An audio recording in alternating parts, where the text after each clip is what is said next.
Value zone hyper mart Nandamuri Balakrishna గారిచే November 28న నాచారంలో గొప్ప ప్రారంభం. ఎన్టీఆర్ గారితో నేను బృందావనం చేశాను, రవసా చేశాను. బృందావనంలో తనకి నాకే ఫైట్ ఉంటుంది. ఆ ఊరోడీడు అని ఒక అమ్మాయిని తీసుకెళ్ళిపోతే ప్రకాష్ రాజ్ ఇంట్లో మంచి ఇది ఉంటుంది.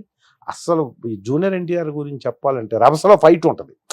నాకు అతనికి ఫైట్ ఉండదు, నాకు హీరో గారికి ఫైట్ ఉంటుంది రవసలో. దీంట్లో డైలాగ్ తర్వాత వచ్చి నన్ను కొడితే మొత్తం ఇదైపోయి కింద పడతాను. రెండు కాంబినేషన్ ఆయనకి. ఫైట్ కానీ ఇది అందరు చెప్పింది, ఫైట్ కానీ డ్యాన్స్ కానీ డైలాగ్ కానీ నో వన్ మోరు.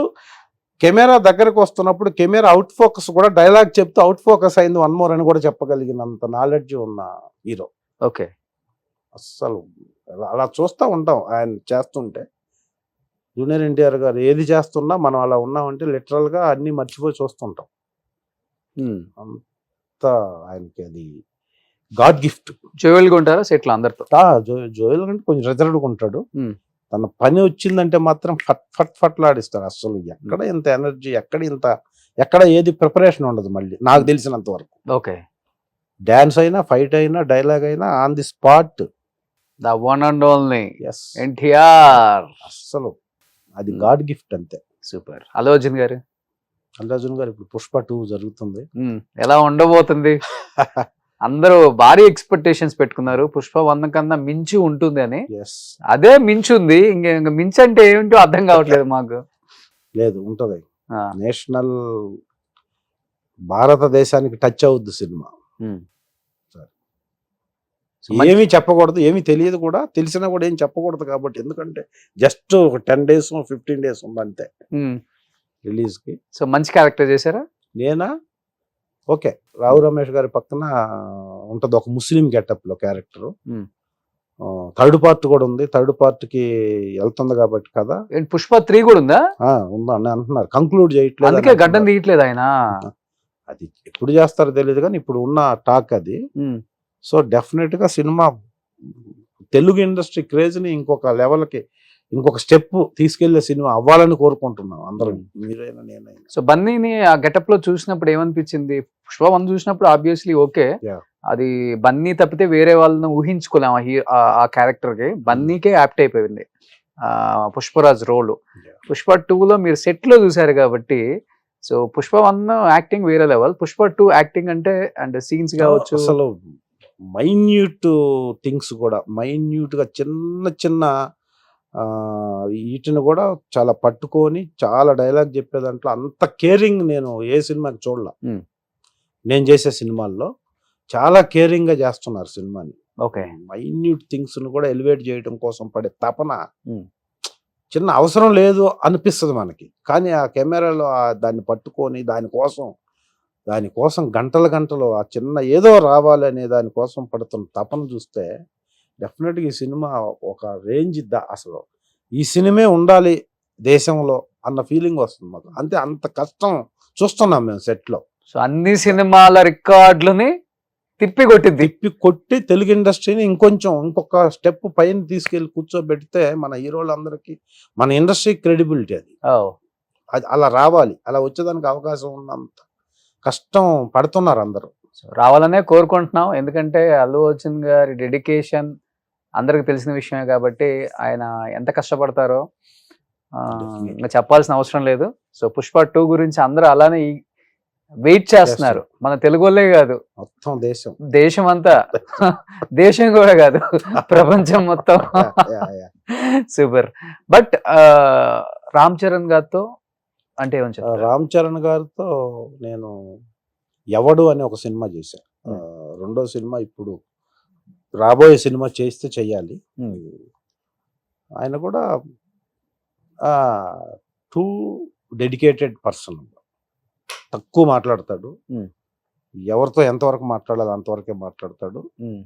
రెస్పెక్ట్గా ఉంటాడు, చాలా రెస్పెక్ట్గా ఉంటాడు. ఆయన చూసి ఎవరైనా లేస్తే ఒప్పుకోడు. చాలా అంటే మనకి ఇప్పుడు పవన్ కళ్యాణ్ గారి లాగా ఎదుట ఉన్న వ్యక్తి కూడా నాలాంటి మనిషే కదా అన్న ఫీలింగ్ ఎప్పుడూ ఉంటుంది పవన్ కళ్యాణ్ గారికి. పవన్ కళ్యాణ్ గారికి ఎక్కువ ఉంటుంది. Hmm. అంటే మన మీద చెయ్యి వేయాలి లేకపోతే కాలు వేయాలి, ఫైట్లో కాలుతో కొట్టాలి అంటే దానికి ముందు ఒక 3-4 సార్లు అన్నా సారీ నువ్వు చేయగల, నేను ఇలా చేస్తాను, నువ్వు అలా పడతావు, చేయగలవా, చాలా అంటే ఎదుటి మనిషి చేసేదాని వల్ల వచ్చే డిఫెక్ట్లు కూడా ముందే ఎక్స్పెక్ట్ చేసి నువ్వు ఇలా పడితే ఎలా ఉంటుంది, నువ్వు చేయగలవు కదా, లేకపోతే చెప్పేసేయండి ఫైట్ మాస్టర్కి నేను ఇలా ఈ కాల్ టచ్ అవుద్ది, సారీ ఏమనుకోవద్దు అని చెయ్యక ముందు 1-2 సార్లు, చేసిన తర్వాత 1-2 సార్లు చెప్తాడు. గ్రేట్ కదా. సో అది ఇప్పటికి అప్పటికే నేను ఎప్పుడు పవన్ కళ్యాణ్ గారితో ఫస్ట్ ఖుషి చేశాను, అది 2001లో. తర్వాత కాటమరాయుడు చేశాను, గబ్బర్ సింగ్ 2 చేశాను. అప్పటికి ఇప్పటికి అదే బిహేవియర్. ఓకే, ఆ బిహేవియర్ ఉండబట్టే ఈరోజు డిప్యూటీ చీఫ్ మినిస్టర్ అయ్యారు. నెక్స్ట్ చీఫ్ మినిస్టర్ అయ్యే ఛాన్సెస్ కూడా ఉన్నాయి అని చెప్పేసి వింటూనే ఉన్నాం మనం. గ్రేట్. బట్ మీరు అన్నట్లుగానే ఈ విలన్ తో ఎప్పుడు కాంబినేషన్స్ ఉన్నప్పుడు హీరోకి కొట్టుకునేటప్పుడు కావచ్చు, లేకపోతే కింద పడే సీన్స్ కావచ్చు, లేకపోతే తెలియకుండా దెబ్బలు తగిలే కావచ్చు, ఎక్స్క్యూజ్ అడుగుతారు హీరోస్ కూడా. అయ్యో తెలియక ఏమన్నా ఎక్కువ తగిలిందా, సారీ సారీ అని చెప్పటం. ఇలా ఎక్కువ ఏ హీరోస్ దీని గురించి ఎక్కువ ఇబ్బంది పడేవాళ్ళు? కాల్తో తన్నే సీన్స్ ఉంటాయి కొన్ని, కొన్ని మనం న్యాచురల్ గా చేయాలి, తప్పదు. ఎక్కువ ఏ సినిమాలప్పుడు ఏ హీరోలతో ఎక్కువ ఇబ్బందులు పడేవాళ్ళు మీరు? ద్రోణ అనే ఒక సినిమాలో నితిన్ గారికి నాకు ఫైట్ ఉంటుంది. Okay, Drona cinema. దాంట్లో బ్యాక్ నుంచి వచ్చి నేను షోల్డర్ మీద ట్యూబ్ లైట్స్ తో కొట్టాలి. ఓకే, అవును, షోల్డర్ మీద ట్యూబ్ లైట్ తో కొట్టాలి బ్యాక్ నుంచి వచ్చి. అది లాస్ట్ మినిట్ లో టెన్షన్ గా ఫైట్ మాస్టర్ ఏం చేసింటే దాంట్లో ట్యూబ్ లైట్ కి గ్యాస్ ఉంటుంది, గ్యాస్ ని రిమూవ్ చేసి ట్యూబ్ లైట్ ఇస్తారు మనకి. ఆ టైం అయిపోతుంది, లాస్ట్ 5:30 అయిపోయింది, లైట్ పోతుంది, కానీ అని చెప్పేసి గ్యాస్ తీయకుండానే ఇచ్చారు నాకు ట్యూబ్ లైట్. ఓకే, నేను ఇక ఆ టైంలో అందరూ చెయ్యలు ఏం కాదన్నప్పుడు కొట్టాను. కొడితే ఆ ఒక పీస్ వెళ్ళిపోయి ఇక్కడి నుంచి ఇలా క్రాస్ చేసి వెళ్ళిపోయింది నితిన్ గారికి. లోపలికి ఇలా వెళ్ళిపోతే ఫ్యాక్షన్ ఆఫ్ సెకండ్స్ ఇట్లా వంగితే అలా బ్లడ్ గారిపోయింది, మొత్తం కోసేసింది. ఇక్కడ కట్ చేస్తే అసలు నాకు చేతిలో ఇంజూరీస్ అయింది, కొంచెం అటు ఇటు ముక్కలు, ఏం అర్థం కాలేదు. ఇంకా అలా వంగితే అలా కారిపోతుంది. ఇమీడియట్ గా హాస్పిటల్కి షిఫ్ట్ చేశారు. హాస్పిటల్ అది ఎంతవరకు తెగిందని చెప్పి. ద్రోణ సినిమా దగ్గర 15-20 డేస్ బ్రేక్ షెడ్యూల్ ఒక్క సీన్ వల్ల. అపోలో హాస్పిటల్కి నితిన్ గారికి షూటింగ్ లో యాక్సిడెంట్, అపోలో హాస్పిటల్కి తరలింపని మేము రామోజీ ఫిల్మ్ సిటీ గేట్ బయటికి రాకముందే స్క్రోలింగ్ ఓకే టీవీలో. బట్ వాళ్ళ ఫాదర్ కానీ సుధాకర్ రెడ్డి గారు కానీ నితిన్ గారు కానీ ఆ సినిమా ద్రోణ డైరెక్టర్ కానీ ప్రొడ్యూసర్ కానీ ఎందుకు ఇలా అయిందని ఒక్క మాట నన్ను అనలా.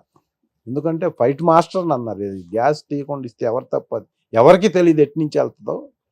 కాబట్టి నేను తర్వాత సుధాకర్ రెడ్డి గారి సినిమా నేను మొన్న మాచల్ నియోజకవర్గం చేశాను, వాళ్ళ సొంత బ్యానర్ గుర్తొచ్చుంటది ట్యూబ్ లైట్. అప్పుడే నేను వెళ్ళి సారీ ఇలా నువ్వేం చేస్తావు, అది బై మిస్టేక్ జరిగింది, ఎవరు ఏం చేయలేరు దానికి. ఓకే, తర్వాత చేయండి మళ్ళా సినిమా షూటింగ్కి వచ్చి చెప్పాను. మొన్న మాచల్ నియోజకవర్గం కూడా ఆయనకి గుర్తు చేస్తే ఆ మార్క్ ఇంకా ఉంది. అవును, అదే గుర్తుంది నాకు కూడా. బట్ మీరు వచ్చిన కొత్తల్లో ఉదయ్ కిరణ్ గారు, మీరు మంచి ఫ్రెండ్స్, ఉదయ్ కిరణ్ గారు వల్ల చాలా ఆఫర్స్ దిల్ రమేష్ కూడా వచ్చాయని ఒక టాక్. ఎలా ఉండేది మీ ఇద్దరి మధ్య ఆ బాండింగ్ కానీ, ఆ ఫ్రెండ్షిప్, అన్నదమ్ములు అనే ఒక బంధం కావచ్చు, ఏం చెప్తారు ఆయన గురించి? అసలు ఉదయ్ కిరణ్ గారికి నాకు చాలా అటాచ్మెంట్ ఉండేది. అంటే అన్న అంటుండేవాడు. ఎందుకంటే ఆయనది నేను బిగినింగ్ లో 26వ సినిమా నాది నువ్వు నేను, తేజ గారి డైరెక్షన్ లో. తనది 2వ సినిమా. ఓకే, మేమంతా కింద కూర్చొని తినేవాళ్ళం. ఎక్కడ ఇప్పుడు జేఆర్సీ కన్వెన్షన్ ఉందా, జేఆర్సీ కన్వెన్షన్ ఉన్నదే మా బర్రెల ఇల్లు. నువ్వు నెల బర్రెలు, ఇప్పుడు తెలంగాణ శకుంతల, మన తనికెళ్ళ భరణి గారు, మా ఇల్లు ఉంటది, బర్రెలతోనే ఉంటాం మేము, మొత్తం పాలు అమ్ముకునే క్యారెక్టర్. అవును, ఆ జేఆర్సీకి ఎదురుగా ఉన్న, జేఆర్సీ ఫంక్షన్ హాల్కి ఎదురుగా ఉన్న పెట్రోల్ బంకే ఆ ఇల్లు. అప్పుడు అక్కడే ఉండేది అది మొత్తం. అప్పుడు రోడ్డు కూడా లేదు అక్కడ. సో ఇప్పుడు అక్కడ కూర్చొని మేము కింద, అనిత కూడా, ఈవెన్ హీరోయిన్ కూడా అంతా కింద కూర్చొని, కుర్చీలు కూడా ఉండేది కాదు. ఒకవేళ కుర్చీలు తేవటం లేట్ అయితే మేము కింద కూర్చొని తిని అక్కడ. మన సునీల్ గారు అప్పుడే ఆ కామెడీ బ్యాచ్లో సునీల్ గారు లీడు, దాదాపు 30-35 రోజులు పనిచేసాం. సేమ్ నువ్వు నేను హిందీలో కూడా మేమే చేసాం. తుషార్ కపూర్ హీరోగా ఏ దిల్ అని చేశారు తేజ గారు, అవునవును, సేమ్ బ్యానర్ లో. సో ఇది అయిపోగానే అది స్టార్ట్ అయింది, మళ్ళీ దానికి 30 రోజులు పనిచేసాం. ఆ ప్రాసెస్లో ఉదయ్ కిరణ్ గారు ఎలా ఎదిగాడు అప్పుడు అసలు. ఒక అప్కమింగ్ ఏ బ్యాక్గ్రౌండ్ లేకుండా వచ్చి ఫట్ స్టార్ రేంజ్కి వెళ్ళిన హీరో. లాస్ట్ వరకు మాకు రిలేషన్ ఉండేది. ఎక్కువ సినిమాలు ఆయన రికమెండ్ చేసిన సినిమాలు ఏం చేయలేదు కానీ నేను, బట్ చాలా ఎక్కువ ఫ్రెండ్షిప్ ఉండేది. చాలా ఫోన్ చేస్తే మాట్లాడేవాడు, కలిసినప్పుడు భోజనం చేసేదాకా, సెట్లో కలిసినా కూడా తనతో కలిపి భోజనం చేసిన దాకా ఎలనిచ్చేవాడు కాదు. ఆ నువ్వు నేను బాండింగ్ ఏంటంటే పెద్ద హిట్ అయింది, స్టార్ ఇమేజ్ వచ్చింది తనకి ఆ సినిమా తర్వాత. ఆ సినిమాలో ఒక చేసి ఉంటుంది, కొండల్లో స్లమ్ ఏరియాలో అతను పట్టుకోవడానికి హీరోయిన్ పారిపోతాడు. అవునవునవును. ఒక చేజ్ ఉంటుంది. మే నెలలో స్లిప్పర్స్ వేసుకొని చేజ్ చేసాం. 1 వీక్ ఉదయం 7 గంటలకు స్టార్ట్ అయితే సాయంత్రం 5 వరకు పరిగెత్తుతూనే ఉండేది మేము దర్గా సెంటర్లో ఆ లొకేషన్. సో ఆ చేజ్ సినిమాకి ఆయువు పట్టు సెకండ్ హాఫ్లో. ఆ చేజ్ వల్ల సినిమా పెద్ద హిట్ అయింది. అది కలిసిన ప్రతిసారి అది గుర్తు చేస్తుండే, ఏం పరిగెత్తారు. ఆయనకేమో ట్రూ హీరోకి యంగ్ చాపు, మాకేమో స్లిప్పర్లు, నిక్కర్లు, ఎండ, అలా పరిగెత్తి అయినా కూడా షార్ట్ ఎండ్కి వెళ్ళేసరికి ఆయన కవర్ చేసి కొట్టే రేంజ్కి వెళ్ళాలి మేము. తేజ గారు అసలు ఒప్పుకునేవాళ్ళు కాదు. మీరు ఏం చేస్తారు నాకు తెలియదు, కెమెరా ఎడ్జ్కి వచ్చేసరికి కవర్ చేయాలి, మీరు హీరో గారి కాడికి రావాలండి. డిస్టెన్స్లో నిలబెట్టేవాళ్ళు. అయినా కూడా కష్టపడే చేస్తే ఆ చేసే సినిమాకి హైలైట్ అయింది. ఆ రికార్డ్ ఎప్పుడు ఉండేది ఉదయ్ కిరణ్ గారు లాస్ట్ వరకు అసలు. బట్ అంత క్లోజ్ ఉండేవాళ్ళు, అన్న అన్న అనేవాళ్ళు కదా. బట్ చనిపోయే మూమెంట్ లో ఏమన్నా కాల్ చేసి మాట్లాడటం కానీ, తెలియదు అప్పటి. డిప్రెషన్ లోకి వెళ్ళాను, కొంత ఇబ్బందిగా ఉంది అని వెల్ విషెస్ తో చాలా మందికి ఫోన్ చేసి మాట్లాడారు ఆయన అని చెప్పి. అంటే అప్పటికి ఫోన్ చేశారన్నా? అసలు లేదు లేదు, మీరు ఫోన్ చేయటం కానీ? ఎందుకంటే అప్పటికే రేంజ్ వెళ్ళిపోయింది టాప్ కి. వెళ్ళి కలిసి అన్న అసలు అన్న ఏం చేస్తున్నారు ఏంటి, అల్యూమినియం ఫ్యాక్టరీలో ఎక్కడన్నా వేరే షూటింగ్ లో ఉన్నప్పుడు కలిసిన అసలు మనం ఫోన్ చేసే ఇప్పుడు మీతో ప్రాక్టికల్గా మాట్లాడాలి. మనం ఫోన్ చేస్తే పెద్ద హీరో అయిపోయాడు, మనం ఫోన్ చేయకూడదు, వెళ్తే పర్సనల్గా కలవాలి అనే ఫీలింగ్ నాది. సో ఆ ప్రాసెస్లో ఎప్పుడన్నా కలిస్తే, షూటింగ్లో కలిసినప్పుడు రెస్పెక్ట్గా అన్న రాన్న ఎక్కడ ఉన్నావన్నా ఏం చేస్తున్నావు అంటే మాట్లాడటం తప్ప ఫోన్ చేసి మాట్లాడే అంత కమ్యూనికేషన్ లేదు చివర్లో. ఎందుకంటే టాప్ రేంజ్కి వెళ్ళి తర్వాత పడిపోయారు కదా, అప్పుడు పడిపోయారు. పడిపోయిన తర్వాత కూడా అదే లోన్లీగా ఉండేవాడు ఎక్కువ.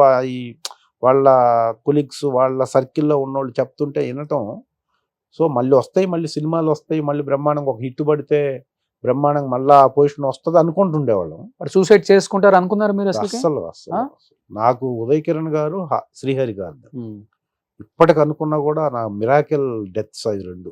అవును, అసలు ఒక లీడ్ చేయాల్సిన పొజిషన్లో శ్రీహరి గారు కూడా నాకు చాలా క్లోజ్గా ఉండి ఎప్పుడు నువ్వు డైలాగ్ బ్రహ్మాండం చెప్తారా, వస్తుంది నీకు, నాకు రాలేదా, వస్తుంది నీకు, వెయిట్ చేయి. ప్రకాష్ రాజ్ ఒకడు, శ్రీహరి గారు ఎప్పుడు కనపడినా, ఇప్పుడు కనపడినా వస్తుంది నీకు. ఎవరు విలన్ రోల్స్ అంటే మంచి మంచి విలన్స్ తో మీరు వర్క్ చేశారు కాబట్టి ఎవరు బాగా ఫ్రెండ్లీగా యాజ్ ఎ బ్రదర్ గా ఉండేవాళ్ళు అంటే తెలుగు వాళ్ళు? అందరు విలన్స్ తో చేశారు మీరు? నాతో రాహుల్ దేవ్ బాగుంటాడు. శ్రీహరి గారు అయితే అసలు ఉన్నంత వరకు అల్టిమేట్, అసలు చాలా సపోర్ట్ చేసేవాడు. ఇప్పుడు ప్రకాష్ రాజ్ గారు ఇప్పుడు అయితే ఎవరిని నేను పని కట్టుకొని వెళ్ళి కలవను, సెట్లో కలవటమే. ఈవెన్ బాలకృష్ణ గారిని అయినా సెట్లో కలుస్తా. నేను ఇంకొక షూటింగ్ దగ్గరికి వెళ్ళి హీరోల్ని రికమెండ్ చేయమని.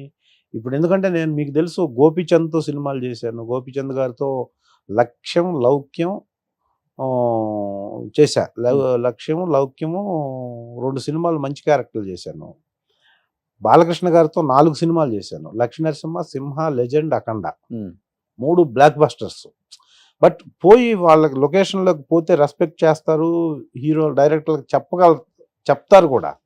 కానీ ఇబ్బంది పెట్టడము, మనం మళ్ళా ఇంకొకళ్ళకి ఆబ్లిగేషన్ పెట్టడం. నేను డైరెక్టర్ని 100 సార్లు కలుస్తా, కో డైరెక్టర్ని 10 సార్లు 20 సార్లు కలుస్తా ఇప్పటికీ. ఎందుకంటే ఇచ్చేవాళ్ళు వాళ్ళు, నా రైట్ అది.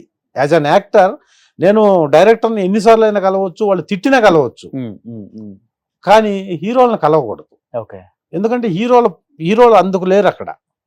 మనం చేస్తున్నప్పుడు సార్ నేను ఈ సినిమాలో ఈ క్యారెక్టర్ చేస్తున్నానంటే కూర్చోబోయా బ్రహ్మాండం, ఎలా ఉంది ఏంటి, అప్పుడు వేరు. అప్పుడు మనకు ఒక కాన్ఫిడెన్స్ ఉంటుంది, ఒక సాటిస్ఫాక్షన్ ఉంటుంది మాట్లాడుతుంది.